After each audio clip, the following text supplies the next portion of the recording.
Before we jump into this episode, just a quick update for the podcasting community in academia and higher education. This year, Higher Ed PodCon has expanded to 2 full days of sessions, conversations, and discussions entirely focused on podcasting in higher education. We've just announced all of our keynote speakers. Those are on the website. You can check them out. And also, I want to let you know, for the first time, we are launching the Higher Ed Podcast Awards to recognize some of the best in podcasting happening across universities. So if you're producing a podcast at a university or working with faculty or research teams, we'd love to see you submit your show. And if you have colleagues on campus that are working in this podcasting space, please pass along the word and encourage them to enter as well. We've worked really hard to keep the cost of attending PodCon as reasonable as possible.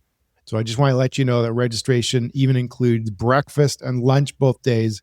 And we've negotiated some really good deals for hotel rates nearby. So you can learn more and submit your podcast for the awards and register at higheredpodcon.com. Thanks. Hope to see you there. We also realized that a lot of academic podcasts were professors or academics sort of leading the charge. And we sort of said, well, what if we actually put graduate students or students at the forefront? And so that's what we did with Flux. There was some really good content that came out of that. And I think really pushed the limits of what we can think of as sort of acceptable and legitimate academic outputs. It's not just a written journal article anymore. We can actually say podcasts should be valued to the same extent because they take as much work, if not more work, to make them well. There is this sort of recognition that, well, maybe they're like non-traditional, which is kind of pejorative if you think about it. Like, why isn't a podcast traditional? But whatever, films, audio, artworks, exhibitions,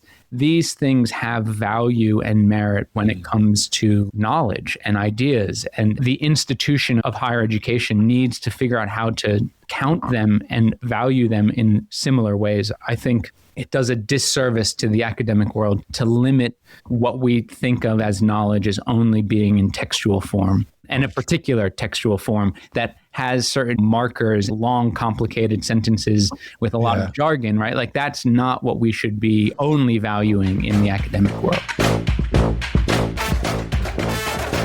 Welcome to Continuing Studies, a podcast for higher education podcasters who want to learn, connect, and get inspired.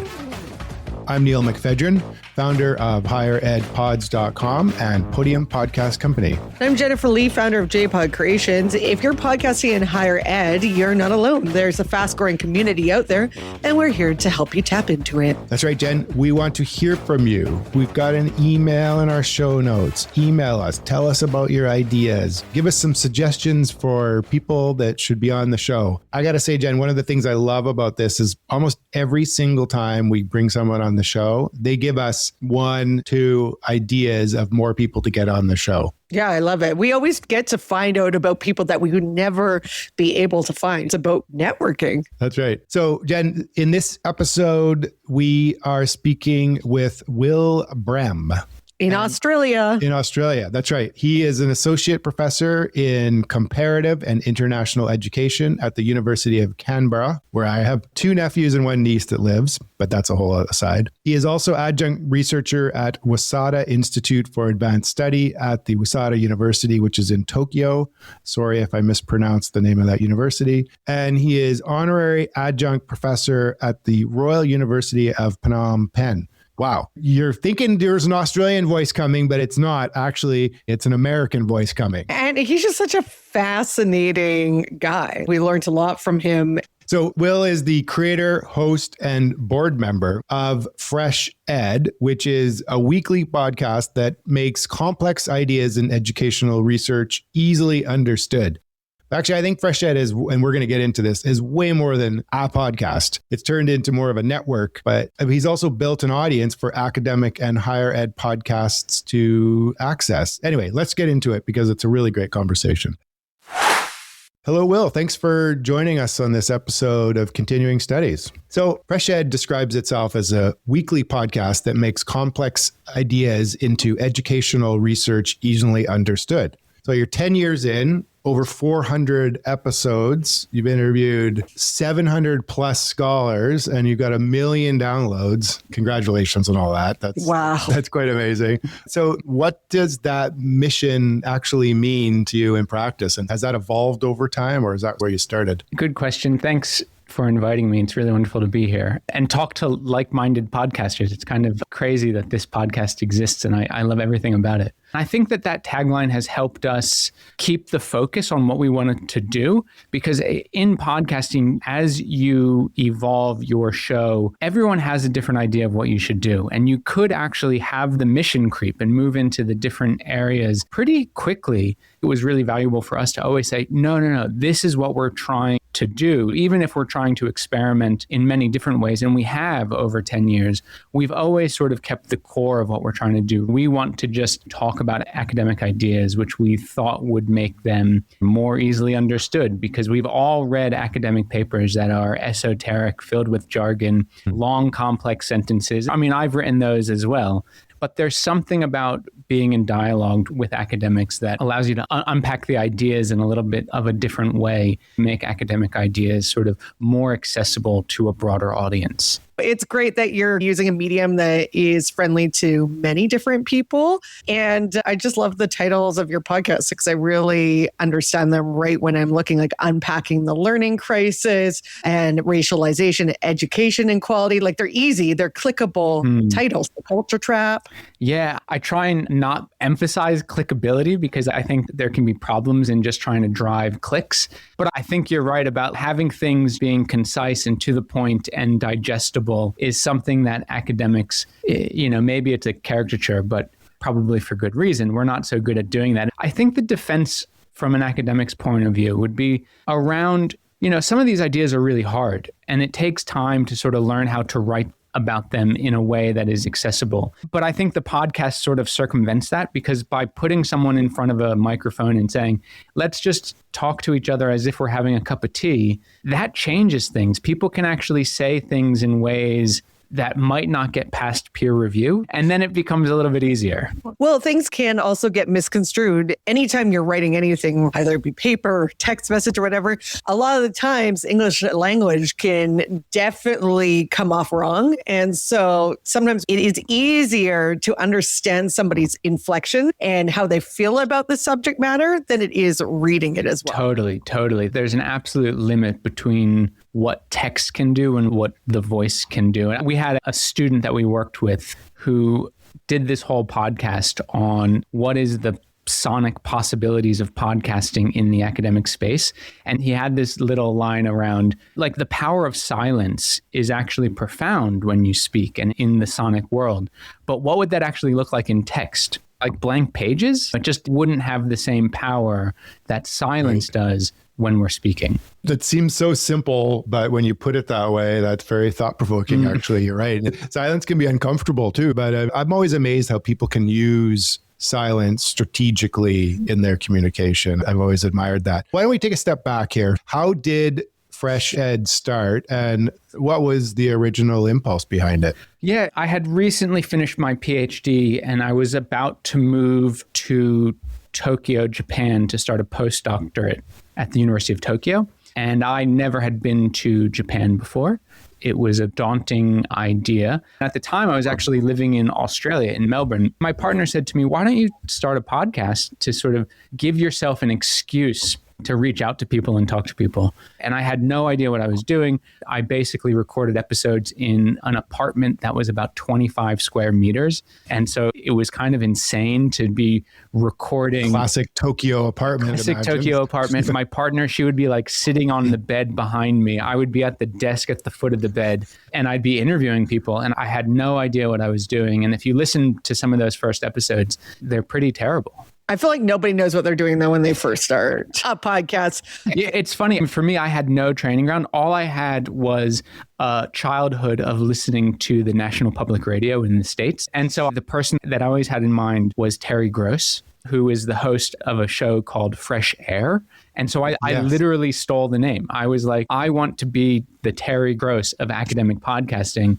And therefore, I'm going to call my podcast Fresh Ed, right? Like, I mean, it was not subtle in any way in my mind. Like, I knew exactly what I was trying to emulate. I love hearing origin stories and where they are now. So speaking of evolution, Fresh Ed started as an interview show. That's still a component of it, but it's really growing into something bigger. It's kind of a network now, if you will, with I think it's 5 distinct shows. So maybe take us through that a bit. That's a really interesting journey that you've taken there. Sure. Yeah. And it really has been a journey. I mean, now we definitely, a network, an umbrella, something like that is how to think about Fresh Ed, because there's all these different podcasts under there. The one I do is the interview show. We still do that. I love doing it. It's a big part of my own career now. So I'm absolutely going to keep doing that. But by doing that interview show in English, based on who I knew and the people that I wanted to speak to, we quickly realized that this was rather limiting. It was my perspective, my language, my interests were being highlighted.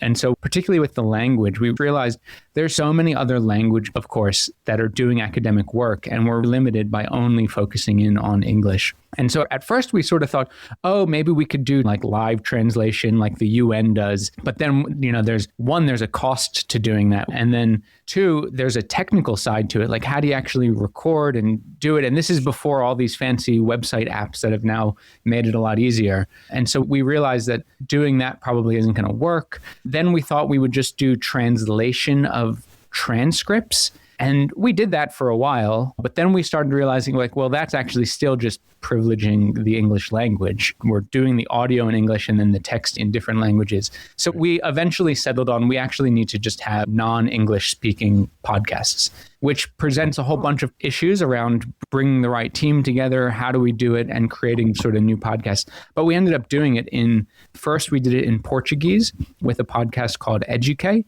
And we worked in partnership with a Brazilian organization. And then we created a Spanish podcast called Ala Divergente, and that was with some colleagues at Fresh Ed, and then we brought in a few other people to work on it. And what was interesting is we sort of experimented with the form as well through these 2 podcasts. So the Portuguese podcast, there was 2 hosts. What we ended up thinking, like the podcast was supposed to be like the academic plus the practitioner as hosts. And so they sort of played a caricature of these 2 different roles. And then anyone they brought in, they sort of asked questions from these 2 different angles. And so that was sort of a slight variation of what I was normally doing. With Ala Divergente, we decided to make it a series-based podcast. So over multiple episodes, they would sort of look at a single topic. So one of them was the constitutional reform in Chile. Another one was migration out of Venezuela across Latin America. And so over multiple episodes, they sort of put together different shows around that topic. And then we also realized at some point that there's a limit in the form of just doing interviews. Like there needs to be, to live up to the sonic possibilities of what sound can do and what podcasting can do. I'm sorry to say, but all 3 of us are like in the business of doing interviews, which are kind of the simplest way of doing a podcast, even though it's probably the dominant way. Most people coming from broadcasting are not good interviewers. True. But everyone wants to do it because it's the sexy one that you see all the time. You see it all the time. I've learned that a good interview is sort of an art form, but it's the lowest hanging fruit. It's so easy to get into it. All you need is your cell phone basically, and you can all of a sudden do interviews with people. Do not record on your cell phone. You're making me cry right now. Stop it. I don't think he's saying that. But the cell phone has created a level of accessibility that I think we can't deny. And that's a good thing, right? And so I actually think it sort of democratizes the ability to make a podcast. And I think there is value in that. We see that probably happening with, 3.5 million podcasts in the world these days. Most of them no one really listens to, but it's great that they exist, right? There's so much niche content out there now that I think that even if the sound quality isn't so good, I'm still a big fan of more people doing podcasts. And so we were doing it and we were learning a lot and having a good time, but I was just getting into like sound art basically. And it's like sound can do so much more than just what I was doing with interviews. And so we then decided like, well, why don't we explore that? Like, what can we, can we make an academic podcast that is sort of using sound to maybe its fullest ability, or at least using the affordances of sound to a greater extent than just an interview.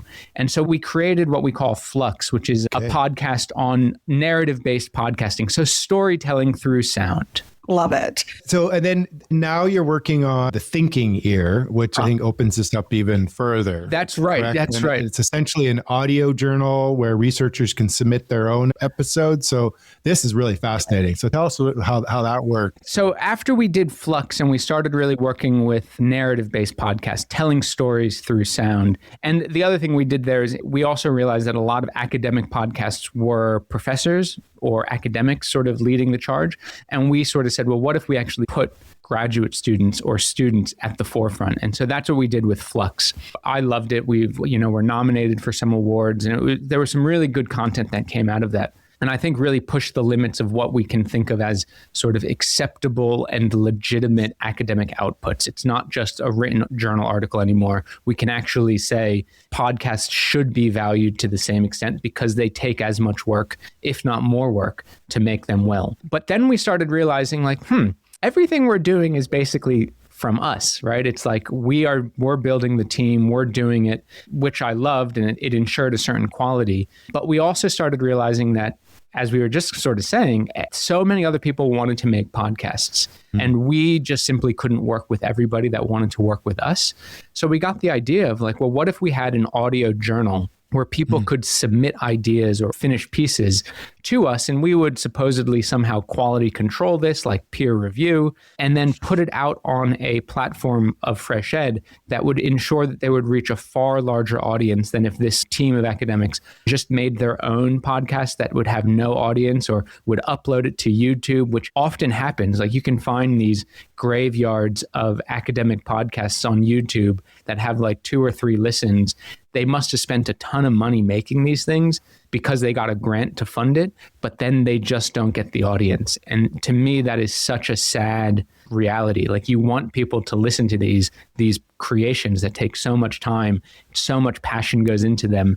The audio journal in our mind is trying to start that. A lot harder said than done. This opens up issues of people simply don't have, academics don't have the skills to do this. They don't necessarily need to. So there's all sorts of issues that have come out of doing it, but I still think the idea at its core is a good one and sort of opens up the possibility for more academics to have outlets to do podcasting in legitimate ways. But I guarantee you, they're I created a podcast. Everyone should come listen. But nobody knows they created a podcast because they don't do anything about it. So I like the fact that you bring the podcasters to you. The key for us is that, I've seen a lot of research grants get written that include a budget line to create a YouTube video or create a podcast, because academics, I think there's a recognition, and funders recognize that just putting out this knowledge in a journal article or in a book isn't actually going to have a wide dissemination. And so there's this assumption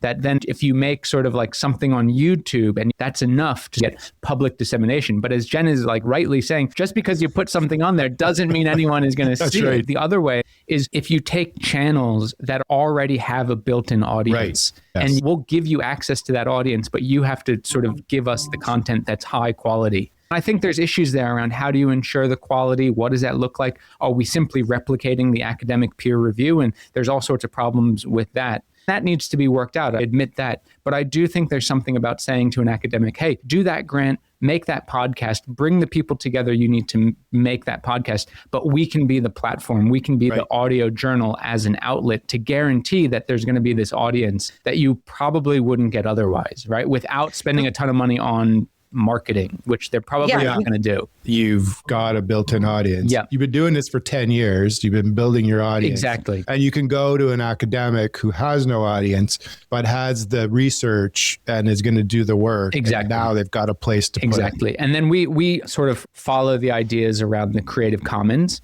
So the idea is that we would play the episode on our platform, but the academic or, whoever else co-owns that episode, they can play it anywhere else they'd like to play. I like that. That's good. How do you do all this? Because obviously this takes a lot of people power and it's not easy work, but you don't have ads, you have no paywalls, And you actually say you're free forever on your website. Yeah. How do you do all this? This was also really an interesting sort of evolving conversation that we've had over many years. Originally, there was no funding. It was just me doing everything. And then we got some small little grants to do one-off things like transcription or whatever it was. And then we ended up getting some really good funding from the Open Society Foundations. And that basically allowed us to really sort of experiment and branch out and do things because we didn't have to worry about running ads or whatever. And in fact, a lot of our appeal to the Open Society Foundations was that we were open access, that we didn't have advertised. And so that actually quickly became to us a red line. We do not want to advertise like e-cigarettes, which seems to be like the company that always comes and like wants to advertise on Fresh Ed for whatever reason. And so we just sort of have a hard no on that. And then, so it's actually quite funny. There's also been things where book publishers of like academic books or even books that you would find in like a school would reach out to us and say, we want to use some of your audio, get the transcript and put it into the book. And of course, these are books that are being then sold on to like school systems. And they're saying, oh, we'll give you a small amount of money to use it. And it's really nice to have the Creative Commons because you say, oh, well, you can use it for free, but your product then has to be Creative Commons as well. And that quickly, the publishers are like, well, no, we would never make our books open access. And I say, oh, well, then sorry, you can't use the content. So it's been a funny journey in that sense. Like our ethos was really clear. And then we created these red lines and we just haven't crossed them. So no advertising from for-profit companies. We have advertised other things like different events that might be coming up, but we're not sort of doing Jewel or BetterHelp. So that's more like featuring other academic events or things like that are kind of worthy and that your listenership wouldn't go like, oh, that's an ad. Exactly. And then we have recently started a membership campaign. And my understanding of the podcast sector is that this is rather common these days. Advertising has gone way down in commercial podcasting. And so podcasters are sort of looking for other sources of money. And so drawing on sort of that Patreon model is becoming more common, and we're doing the same thing and we're bringing in some money. We still have some grants, some key donors that give us money. Great. Last year was the first year where we actually were completely sustainable, which was really great. Oh, good. So we're bringing in the amount of money that we need to produce the show. It has meant we reduced sort of how much we make, but we don't need to open it up to advertising. When we chatted previously, you're based in Australia, but you mentioned the Nitro framework. I think that might be unique to Australia, but from what I understand, what you were explaining, it's sort of recognizes creative and scholarly audio as research output. Yeah. I'm curious about that. Yeah. So Nitro stands for non-traditional research output. And academics, to different extents and different systems, are measured by their outputs. And so these often are connected to how many papers you put out in a year or how many books. And often they're sort of ranked like, having 4 journal articles in Q1 journals is seen as better than having 1 book, which to me is insane because a book takes so long to write. But anyway, there are these certain metrics. There is this sort of recognition that, well, maybe there's like non-traditional, which is kind of pejorative if you think about it. And I do think there's certain similarities in places like the UK as well, where they're beginning to recognize that films, audio, artworks, exhibitions, these things have value and merit when it comes to knowledge and ideas. And the institution of higher education needs to figure out how to count them and value them in similar ways. I'm all for it. I think it does a disservice to the academic world to limit what we think of as knowledge as only being in textual form, and a particular textual form that has certain markers, long, complicated sentences with a lot of jargon, right? Like that's not what we should be only valuing in the academic world. No, it opens it up so much more. But you remember too, our audience is constantly changing, like how they're doing it. Phones, touch screens, like the fact that like you're able to read books on a Kindle or a Kobo, like it's just changing, but it's always going to have traditional roots. Maybe the way that we talk to the audience or talk to our niche is a bit different, but at the end of the day, we're not really doing anything different than radio was. Same thing with textbooks. So fired up today. There's a lot of tradition. And when people are like, oh, I don't want to go this route, it's like, it's not scary. We're not doing anything different. We're just changing the vessel. I totally agree. I mean, there's a long history that podcasting is sort of building off of. What's actually different with podcasting? Maybe it's just the RSS feed, right? Maybe it's just this technical thing that allows something to get pushed to cell phones. And if that's the only difference, that's really just a technical issue. The medium is more or less exactly the same. And I would sort of talk about traditions of orality. And, where I'm from, there's 60,000 years of oral history traditions. I follow someone named Walter Ong, who sort of talks about second orality. And I think that's how I would position radio and podcasting. These aren't sort of going back to traditional oral cultures. What they're doing is they're sort of being built on top of literate cultures. To do a good interview, I'm sure you wrote down a lot of questions and you did a lot of reading. And so you had to be very literate to get into the world of sound. And the same with storytelling and the Flux episodes that we created. Those are all written first, right? Those be a lot of work. It's a lot of work to get the writing correct. And then you transition into how do you use sound in a creative way to help you tell that story? But it's absolutely built on a written literate culture. And so that's why it's second orality. It comes out of that literate culture. I like that. I hadn't thought about it that way. But you're right. I guess like the original oral storytelling where it was passed along in an oral, non-written manner, that would have been different versus what you just described. So 10 years of doing this, what do you know now that you might have wished you'd known when you first hit record back in your Japanese apartment? Yeah, gosh. One of the things I think I realized is persistence is kind of half the battle. You just kind of keep going with it and you get better at it, right? I feel like through doing 400 plus interviews, I have really gained this appreciation of what a good interview is. And I sort of feel like Sisyphus pushing the ball up the mountain and never getting there. I want to do the perfect interview and I'll never be able to do it. But I love the pursuit of trying, right? Like I think it was Camus who said you have to sort of recognize that Sisyphus was happy, even though he was sort of deemed to eternity to be pushing up this rock that'll never get to the top. I kind of feel like that. I absolutely love and feel privileged that I get the ability to chat with people and try and do a really good interview, even though I listen back and it's always a bit cringy, but somehow I just keep going. So I think persistence is what I would tell myself. I'm on this journey to learn a ton, not just about the content of what I'm speaking to the person about, but the actual form of interviewing and podcasting or broadcasting. You were listening. Good on you. But that's the best part of learning is the cringe factor. And that's how I learned to be a broadcaster. You get the clips off the radio and you listen back all the time. And that's how you learn. And most people don't want to listen to themselves. But that's the biggest key. And I tell people to listen to their podcasts as well, because how can you get better if you don't know what you're doing? Exactly.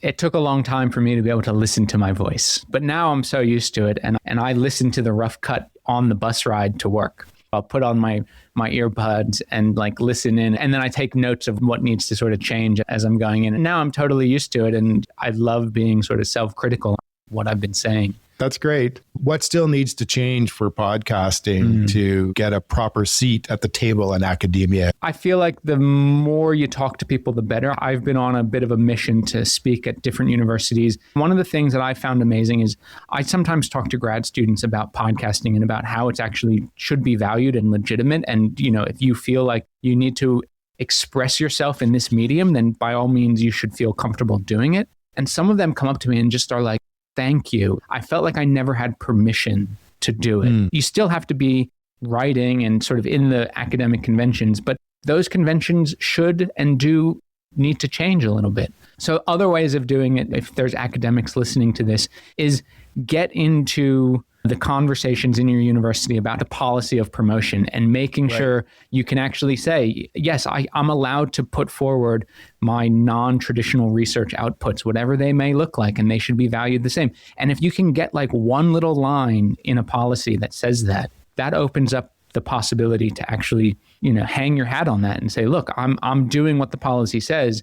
We need to value it. That then will take a bit of a culture shift within the academic space where, it's not just policy that determines promotions, it's humans reading people's applications. And so I think we probably have a long way to go with that, but little by little, your podcast, my podcast, you've made this massive collection of academic podcasts online. Yeah. All of those people are doing the work, right? If we do that more and hopefully do it collectively, we can start seeing some change. I really like that insight.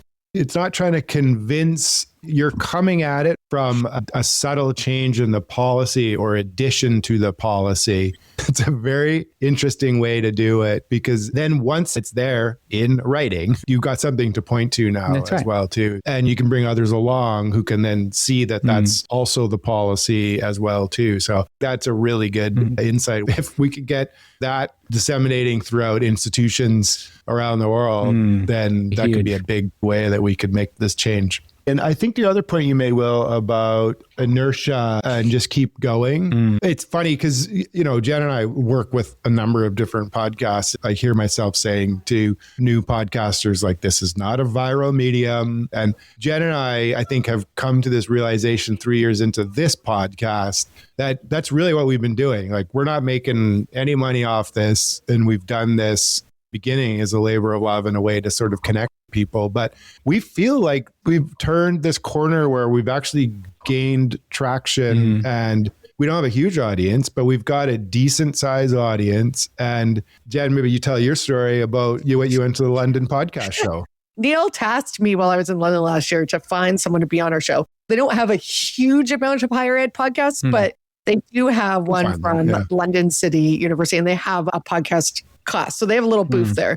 There was a guy, and he's like, I know who you are. And I'm like, no, you don't. And he's like, yeah, I do. I listen to your podcast. So I was like, no, you don't. He actually had to pull the podcast up on the app and prove it to me. I love it. I mean, what's great is to see conferences like that are bringing people together. And I think the more we do that, the more it just becomes normal, right? The reality is that it's already normal for most people, right? I see every day people listening to, whatever they're listening to. I don't think a lot of people are listening to music because they're not dancing down the street. They're probably listening to podcasts. I always wonder what they're listening to, but it just shows you that so many people are using this medium. I think the last figures I saw, it's 600 million people are listening to podcasts on a regular basis. That's enormous. So it's normalized in many ways. The question is, how do we get the institutions where we work to sort of recognize that it's normal and okay and valuable and legitimate? But it's just getting it to be recognized everywhere. People don't realize the power of it until they get involved in it. We organized the live podcast in 2019 at an academic conference, and the conference said no. They were like, that's not an academic thing. So then what we decided to do, this is when we had good funding. We were like, okay, we're just going to rent our own place next to the hotel. And so we booked a place with the equipment, and I interviewed somebody live, and it was packed. So many people came, and people still talk about it to this day. They're like, oh, that was such a great thing. And now I haven't gone back to the conference in a long time, but I don't know if they have done this yet, but I would imagine it's more acceptable 6 years later, Yeah, I'd imagine. I hope so. So this has been great. I really enjoyed hearing about your journey, and it's been great to chat with you just about podcasting, academia, and the opportunity we have moving forward. Thanks for joining us today. Thanks so much for having me. Jen, once again, we learned so much from a fellow higher education podcaster, this time from someone on the other side of the world. I love that. I love the fact that we get to travel for free. That's kind of one way to put it, I guess. And we get to learn. I do think, though, that it's a really good reminder that there's this huge world of podcasting out there. I think one of the things that struck me was beyond just English speakers. Of course, we know there's a whole world of podcasting out there, especially in academia, because it's very international. But I really like how Fresh Ed and Will is trying to tackle other languages as well, too. Yeah, there are so many great podcasts, obviously, in Canada and the US, but it's nice to showcase others. He's been doing this for a long time. It's been quite the journey that he's been on. And I love where he's sort of come out the other end, or where he is right now. And he's built this audience along the way, right? And so now it's about opening up that audience to other voices out there, to give an opportunity to access this audience that he's built, really, at the end of the day. So anyway, great conversation. But why don't you just read us out there, Jen? Thank you for tuning into the Continuing Studies podcast, a podcast for higher education podcasters. We hope you found this episode informative and inspiring. If you enjoyed the show, we encourage you to follow and subscribe to our podcast on your preferred platform so you'll never miss an episode. But if you found this episode particularly valuable, please consider sharing it with your friends and colleagues who also might be interested in higher education podcasts. We also invite you to join your peers on higheredpods.com, where you can connect with other podcasters in higher education and learn from others in the field.